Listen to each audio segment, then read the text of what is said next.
suis en compagnie de Nicolas Moyer. Il est candidat à l'investiture libérale dans la circonscription fédérale d'Ottawa-Vanier. C'est un grand plaisir de recevoir. Merci, Nicolas. Oui, en fait, merci de me recevoir. C'est quand même plusieurs débats que vous avez eus. Hein? Moi, je vous ai entendu dans un débat. Oui. Et puis, vous avez l'air tout naturel. Ah, ben, merci de le dire. Oui, Oui. je suis confortable avec les gens Oui. et je crois que c'est très important aussi, bien sûr. En fait, je suis vraiment impressionnée par la qualité, le niveau de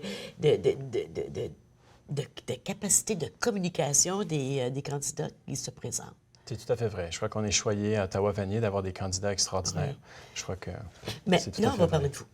Ou de toi? On peut se tutoyer? Oui, s'il te plaît. OK. On parle de leadership. Parce que quand Oui. on se présente en politique, bien sûr, on sait qu'on a une capacité de diriger les gens. Ouais. On est un leader naturel ou Ouais. appris. Ou ton style de leadership, toi, et ton expérience en leadership, comment tu la qualifies?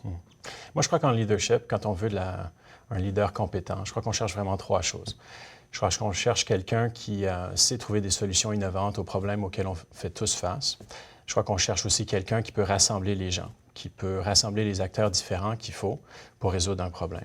Et ensuite, je crois qu'il faut quelqu'un qui a la ténacité pour mener un projet à bout.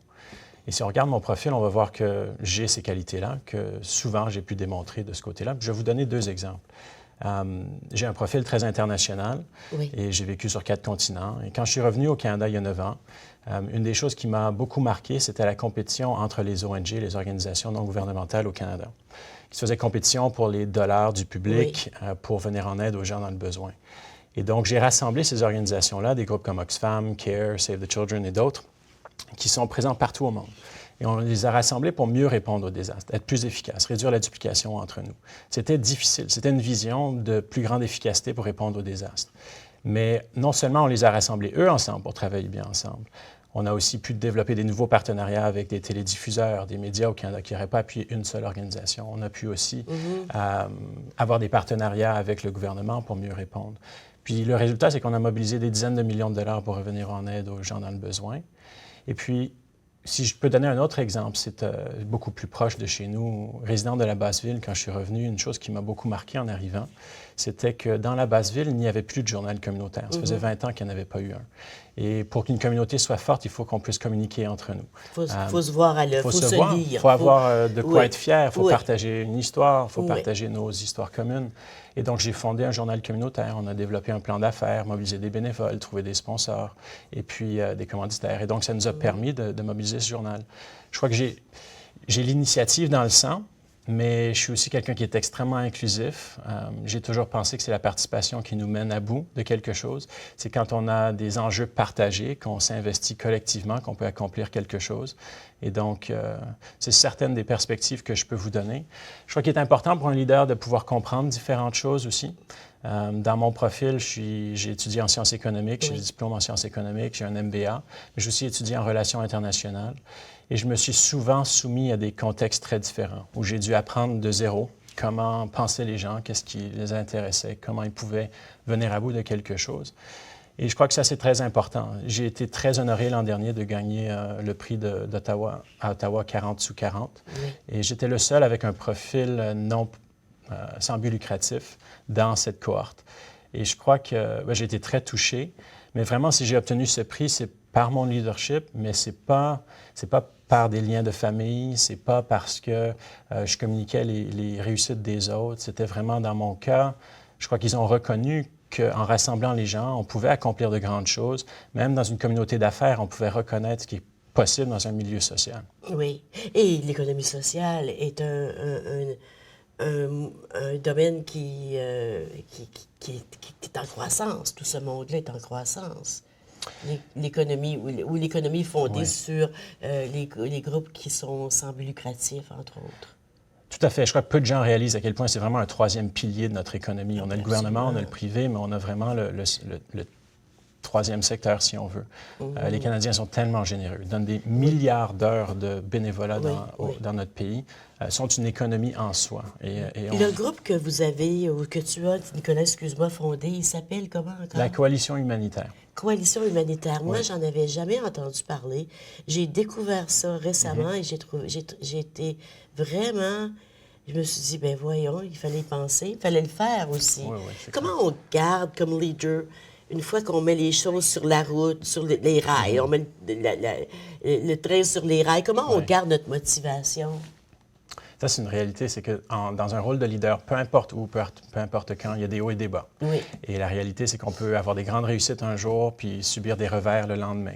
Puis les gens nous cherchent, veulent trouver chez nous l'élan pour continuer. Oui, Et absolument. puis, je ne crois pas qu'il y ait de recette magique. Je crois qu'il faut le trouver en soi. Il faut avoir cette énergie de continuer, cette volonté de voir la vision au long terme et de la mener à bout. Et d'y croire. Et d'y croire. Il faut y croire profondément, c'est certain.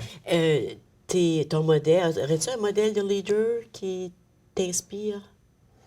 Oh, moi, j'aime tirer de beaucoup de différents. OK. Je crois que chacun fait son modèle. Oui. Moi, mon père est une énorme influence pour moi, ma mère aussi.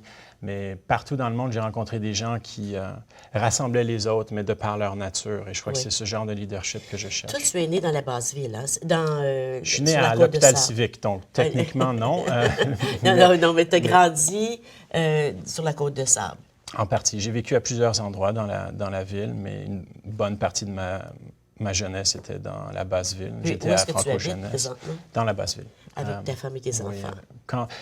quand on est revenu au Canada il y a 9 ans, c'était clair qu'on revenait chez nous. Et puis, chez moi, mon épouse est française, elle est de Bordeaux. Mais on s'est installé dans la Basse-Ville. Et d'ailleurs, la réalité, c'est que je quitte rarement le comté parce que je travaille dans le comté. La coalition humanitaire est là. Même si on n'est pas très visible localement, on a un impact national et international de là. Et puis, très actif dans la communauté, bien sûr, l'association communautaire et tout ça, qui sont des choses... Donc, il y a beaucoup d'enjeux qui sont très, très proches de mon cœur. Les enjeux, justement, les enjeux d'Ottawa-Vanier, les questions qui sont pour toi prioritaires.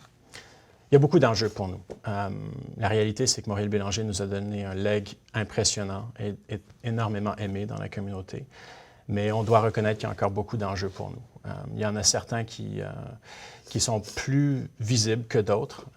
On peut signaler, par exemple, le fait que les camions sont encore sur King Edward.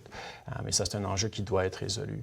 Mais pour moi, vraiment, ces derniers mois ont été extraordinaires, en plus des années que j'ai passées sur l'association communautaire dans ma partie du comté, dans la Basse-Ville, où on a touché sur les enjeux de sécurité, de prévention, sur le futur du marché bail.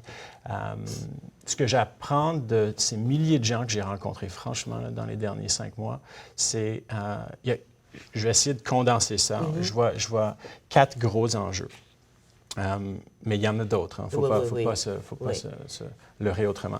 Donc, moi, ce que je vois, c'est essentiellement l'importance de donner des opportunités à la fois à nos jeunes et à nos nouvelles communautés. Ce qu'on entend de beaucoup trop chez nos nouvelles communautés, c'est qu'elles ne sentent pas qu'elles ont les opportunités qui leur sont dues, font face encore à du racisme, des préjugés, des barrières de langue, barrières de reconnaissance d'expertise ou d'expérience. Il y a beaucoup de travail à faire de ce côté-là. Et pour les jeunes qui veulent un meilleur futur, il faut qu'on trouve des moyens de résoudre ou de toucher sur ce qu'on voit comme symptômes aujourd'hui, violence par exemple dans les rues, qui ne sont que des symptômes. Investissement dans notre communauté, la réalité c'est qu'on n'a pas vu notre juste part d'investissement dans le comté. Si on regarde la carte d'Ottawa, tous les grands nouveaux investissements vont ailleurs. Puis là, il faut vraiment qu'on se pose des questions à la fois. Mais quand on parle d'investissement, c'est oui notre infrastructure, mais c'est aussi nos programmes sociaux, c'est beaucoup de choses qu'il nous faut. Troisièmement, je crois que c'est vraiment de toucher sur les ressources pour nos aînés. Je crois que ce qu'on voit chez nous, c'est une population vieillissante qui... On a les deux, hein? Il y a les deux extrêmes dans Ottawa. Tout à fait, absolument. Il y a beaucoup d'aînés, il y a beaucoup de jeunes. Oui. De plus en plus d'écoles. Mais les aînés nous disent de façon systématique qu'ils ont besoin de plus d'aide, ont du mal à trouver des logements qui sont appropriés, l'assistance qu'il leur faut, les revenus nécessaires pour aider. On n'a pas beaucoup de temps qui reste. Est-ce que tu peux... Il y en a un quatrième? Est-ce qu'il y en en avait un quatrième? Il y en a plusieurs. J'aimerais savoir. Il y en a plusieurs autres, mais en voici quelques-uns. On peut aller sur ton site aussi pour aller chercher. Tout à fait, nicolamoyer.ca. nicolamoyer.ca. Les valeurs sur lesquelles tu t'appuies quand tu analyses un dossier, puis on a quelques secondes à peine. L'équité sociale est fondamentale pour moi. Toute ma carrière, j'ai œuvré pour améliorer la vie des autres. Je crois que j'ai une boussole interne très, très forte. Moi, je suis quelqu'un qui est prêt à faire le plaidoyer pour les autres. Je l'ai fait dans plein de cas. Je me suis retrouvé souvent sur des plateaux ou sur des podiums pour présenter les enjeux des autres. Je me vois comme quelqu'un qui peut aider de façon importante. Et je crois qu'il faut vraiment des gens de principe dans le caucus libéral. Oui. C'est important pour nous. dans le caucus libéral et partout. Et partout, et partout, tout à fait. Merci, Nicolas. On n'a pas eu le temps de toucher à la 4e question, c'est pourquoi on devrait voter pour toi, mais je pense que tu l'as bien, on l'a compris. Ah, ben tant mieux. Je te donne 2 secondes. 2 secondes, c'est pas gros, là. C'est fou, c'est insultant. Quelques secondes pour nous dire pourquoi voter pour toi.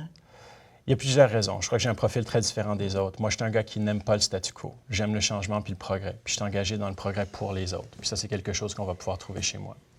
On ira voir sur ton site web, Absolument, nicolamoyer.ca. merci. Oui, Merci Nicolas Moyer. beaucoup. Merci, Ginette. Merci, reste avec nous. Je reviens après la pause.